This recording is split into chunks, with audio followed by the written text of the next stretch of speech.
So here we have the Ford Focus on a 64 plate. I'm going to start off by showing you around the outside of the car, and then we'll hop in and run through some controls on the inside. From the outside you can see it's a 5-door car with alloy wheels and tinted windows. Let's start off inside the boot first of all. As we approach the back of the car, you can see we have reversing sensors, plenty of boot space as well, along with that 60/40 split folding rear seat should you wish to increase this space even further. Okay, so we're just going to work our way back around to the front of the car, and then we'll hop in and run through some controls on the inside. But now that we've done a full circle of it, you can see it's in lovely condition the whole way round. Just briefly before we climb in, I think it's well worth seeing the interior from this exterior point of view. There's plenty to run through on the dashboard, so let's hop in and we'll do that now. Okay, now that we're inside the car, we're going to start with the dials. On the left-hand side, we have the rev counter. On the right-hand side, the speedometer. In the middle at the bottom, we have the fuel gauge and coolant temperature gauge. And above that, the main trip computer, which includes the total miles of this car. They are 47,457. You can change the information displayed there by using buttons on the steering wheel for various bits of trip computer and fuel economy information. If we back out to the steering wheel, the buttons I was using a moment ago are just here. We have cruise control and speed limiter, and then stereo and phone controls.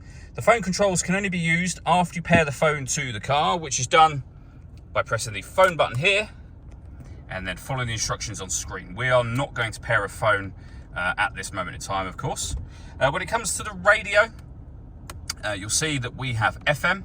Every push of the radio button will give you a different wave band, so DAB, and we also have AM radio as well. If you want to listen to your own music, you can do so via the CD player. This car also has USB input.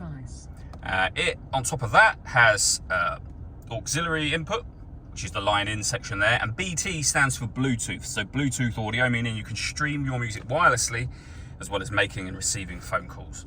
Working our way down with the main volume for the stereo, we then have dual zone climate control, so you can adjust the temperatures for both driver and passenger. You can increase and decrease the fan speed. You can determine where you'd like the air to be distributed once it enters the car.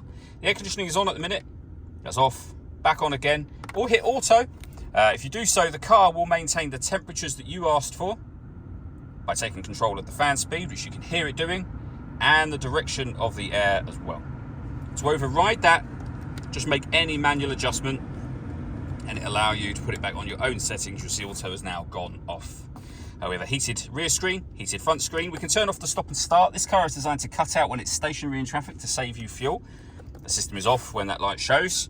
We then have a 6-speed manual gearbox, a 12-volt charging socket, and 2 cup holders as well. All that leaves me to say is thank you for taking the time to watch this video. If you'd like to come and see the car in person and have a test drive, please feel free to give us a call here at Surrey Specialist Cars. We'd love to hear from you soon.